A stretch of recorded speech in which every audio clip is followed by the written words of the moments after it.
Good morning, everyone. It's October 27th, 2019. I'm Eric. How's everyone doing this morning? I hope well. Orwellian new pre-crime programs. Triggered snowflakes. Out-of-control drag queens. UN taking over and access to white people. Let's get started.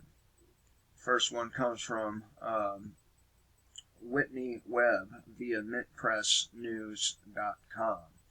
With little fanfare, William Barr formally announces Orwellian pre-crime program. And they will, or have, begun to do this in the name of saving lives from mass shooters. Speaking of which, there was a mass shooting last night. And I don't really cover them anymore because when I do, the video gets blocked and I get banned. So there's that. But a recent memorandum authored by Attorney General William Barr announced a new pre-crime program inspired by the war on terror tactics and is set to be implemented next year. Isn't that nice? Isn't that just great? Now here's the thing, alright? My concern is that they will attach this to the red flag shit, and anytime somebody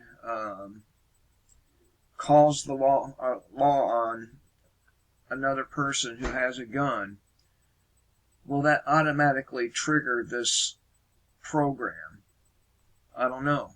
Last Wednesday, U.S. Attorney General William Barr issued a memorandum to all U.S. attorneys, law enforcement agencies, and top-ranking Justice Department officials announcing the imminent implementation of a new national disruption and early engagement program aimed at detecting potential mass shooters before they commit any crimes. Per the memorandum, Barr has directed the Department of Justice and the FBI to lead an effort to refine our ability to identify, assess, and engage potential mass shooters before they strike. The Attorney General further described the coming initiative, slated to be implemented early next year, has, in quotes, an efficient, effective, programmatic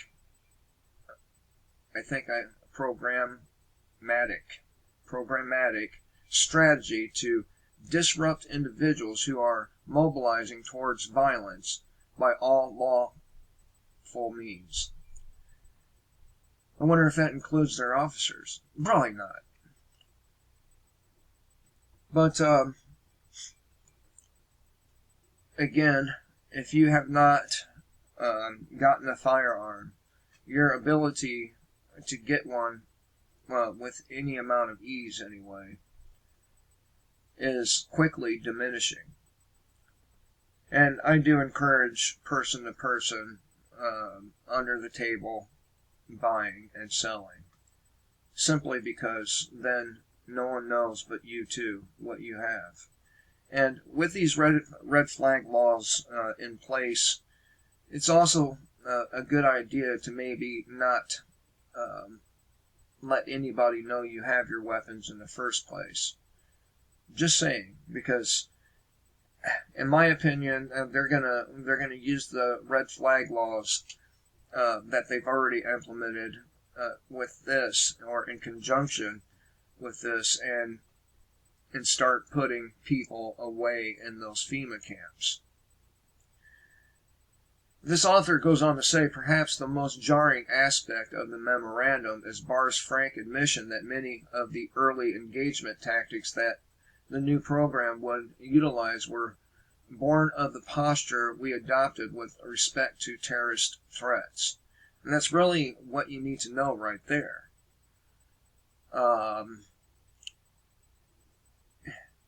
Red flag laws. Oh, that guy must be a terrorist.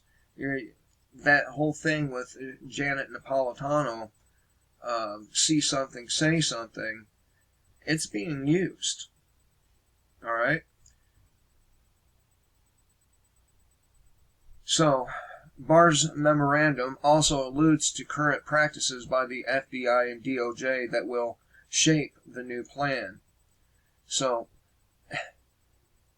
the goal of the program is to circumvent these issues by finding new and likely controversial ways to determine intent. Barr also suggested the likely course of action that would follow the identification of a given individual as a potential mass shooter.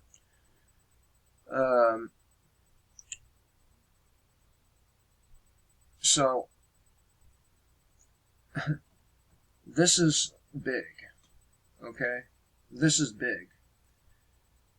The Attorney General notes that in past cases, individuals deemed a violent or terroristic threat before they commit a crime are subject to detention, court-ordered mental health treatment, substance abuse counseling, electronic monitoring, among the other measures. The new program would then apply these same practices to individuals in the U.S. that federal authorities believe are mobilizing towards violence, as Barr put it. Isn't that great? Just nifty. Police state on steroids.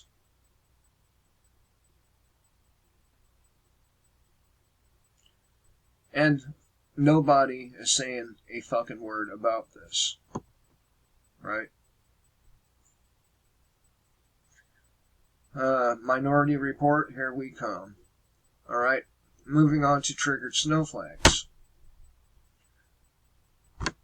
Oxford University bans clapping at student union events to stop triggering anxiety.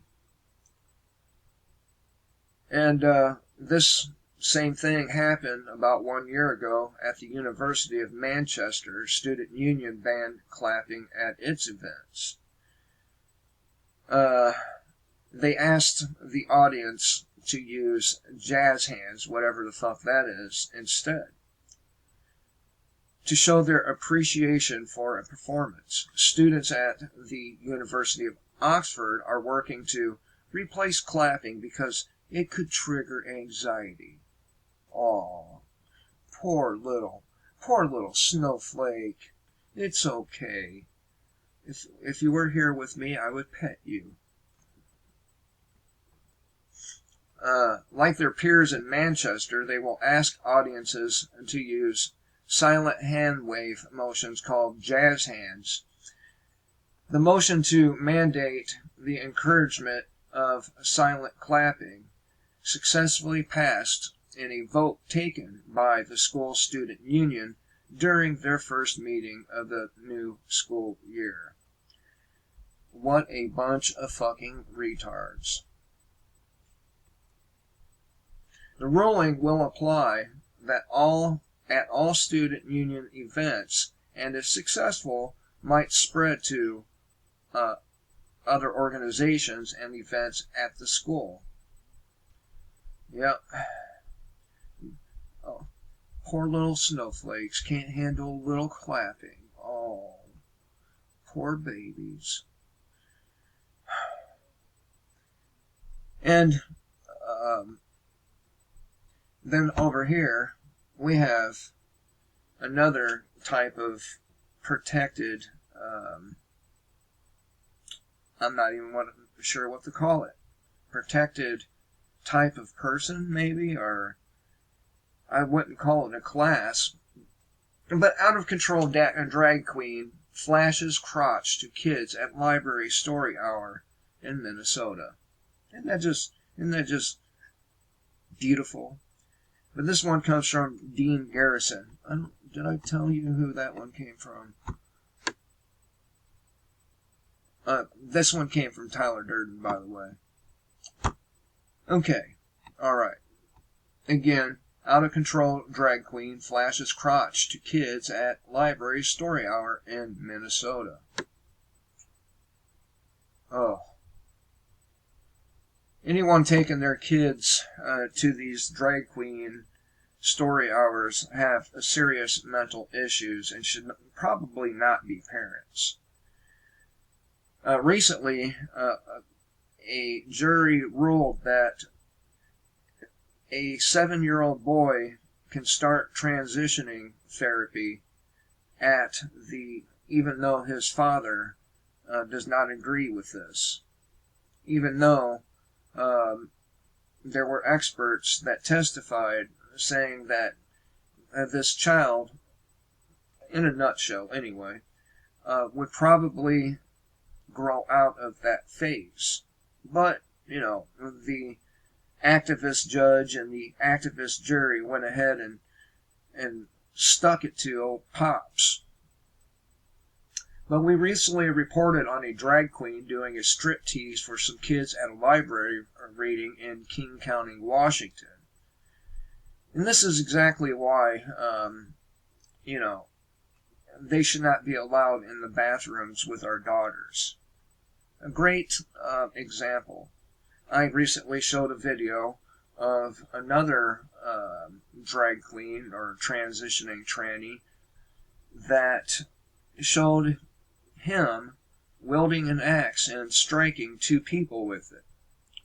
This is the mental mindset of these individuals, and it is a mental disorder, despite what is that World Health Organization says. That was seemingly only the beginning and somewhat minor compared to this. Now a drag queen in Minnesota has actually flashed his crotch, or its crotch, to a bunch of unsuspecting children in Minnesota. To quote Pulpit in Penn's photo caption, "Blurred for your protection, but if you're wondering, that dude ain't a lady." It appears that Pulpit and Penn broke the story on October 22nd, but it's only now hitting some other media outlets. A drag queen has given children more than their parents bargained for when they sat their little ones in front of the man to learn something at their local library. What the children learned, they might not have been prepared for. And that image will forever be stuck in the heads of those poor, innocent children. Yep. Isn't that just great? I do urge any of you retarded parents out there who are considering taking your child to one of these events to don't do it. Don't do it. There's already enough in this world that scars our children. Why do we need to keep adding to it? Don't do it. All right, I got 2 more here. Access to White People is Not a Civil Right by Gregory Hood. I recently done a video about our schools. We compared them to foreign schools, and our schools suck. And this is the reason why I keep my children at home and to do it online.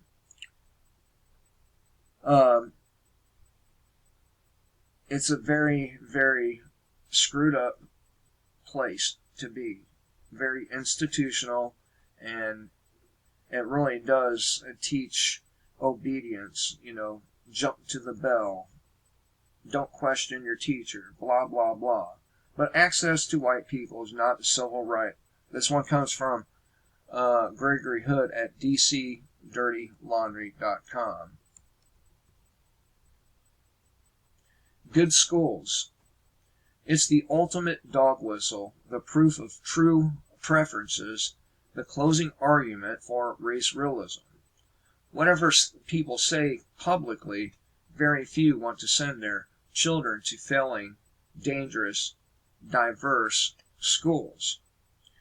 Recently, residents of the St. George area of southeastern Baton Rouge voted to secede and become an independent city. Residents fought for a long time because they wanted their own schools.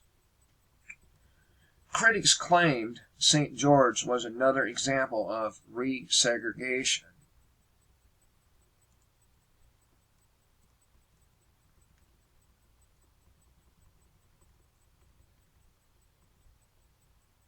In a May 20th, 2019 article called The Neo-Segregation, The Atlantic said 73 communities have split to form their own school districts since 2000, and the rate of places doing so has rapidly accelerated in the past 2 years.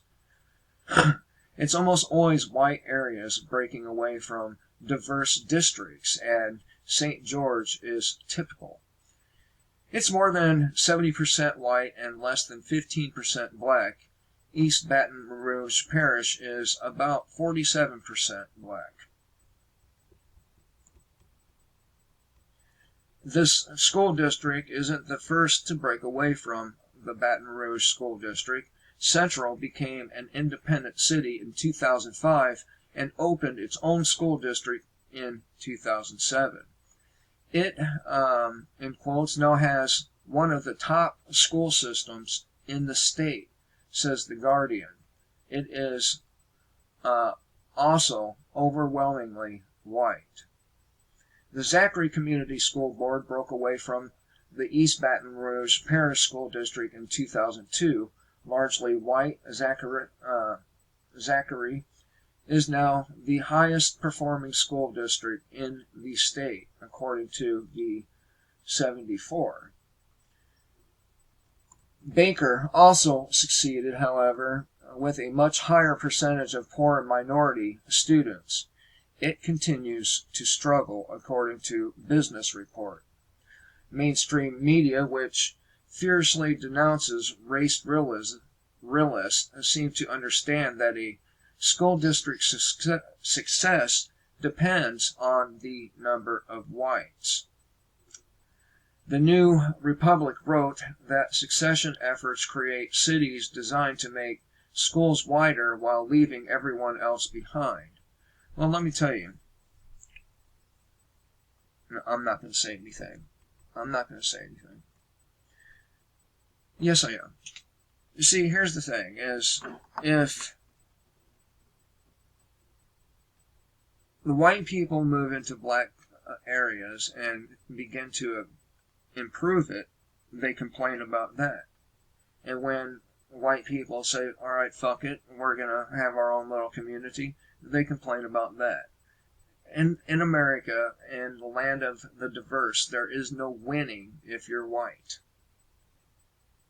The smaller districts created through the succession process are usually wider and have more affluent residents than the districts they leave behind, which are larger, have more non-white students, and more students in low-income or impoverished households, explains Vox. In quotes again, every time a white community left the county or district, they left behind an increasingly non-white and poorer student body, put more pressure on the remaining white communities to follow suit.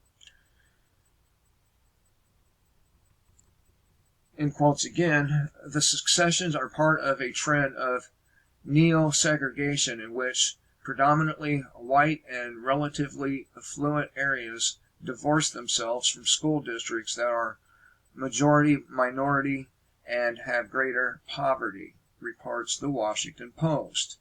The unspoken premise is that access to well-off whites is a civil right. Whites must prop up diverse school districts. Segregation, like racist, is a word to shame whites into acting against their own interests. And whites have been acting against our own interests for a while now. I can't even put a number on it.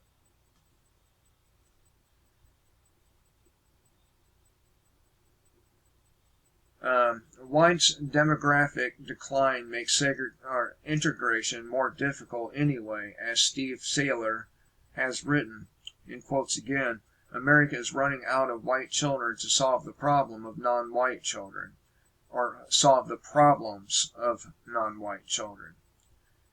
Meaning, it's like this. They need the white children in these schools because they are the ones with higher IQs, and they are the ones who get better grades. If your school lacks performance, federal funds and grants are withheld. So what they have to do is force white families to put their children in these schools, and as a result, those children suffer too. Again, you should be looking out for the best interest of your own child. You should not be worrying about other people's children. That is up to them. So,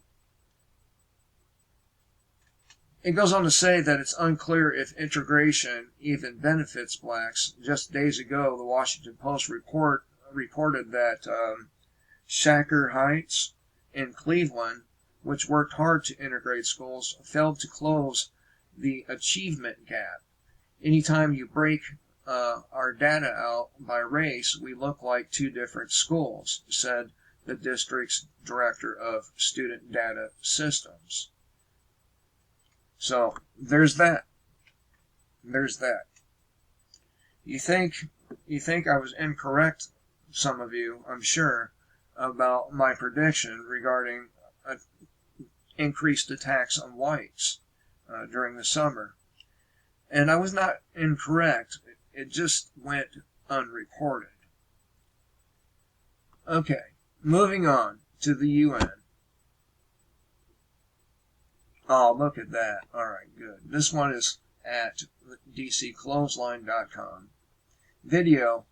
UN takes over Utah taxpayer-funded venue, claims it's international territory.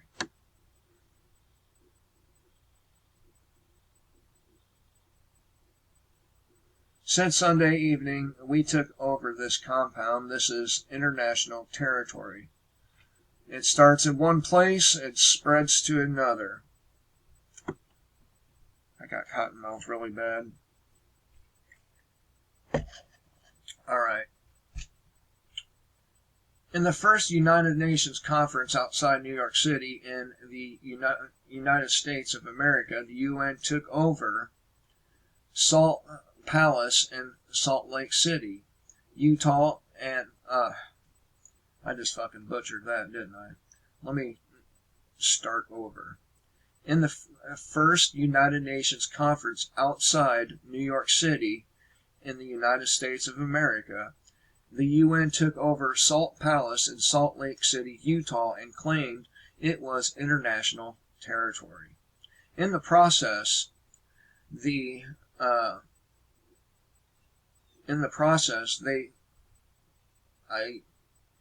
not sure what they were doing with this sentence here. In the process, they were shutting down a journalist's rights to video.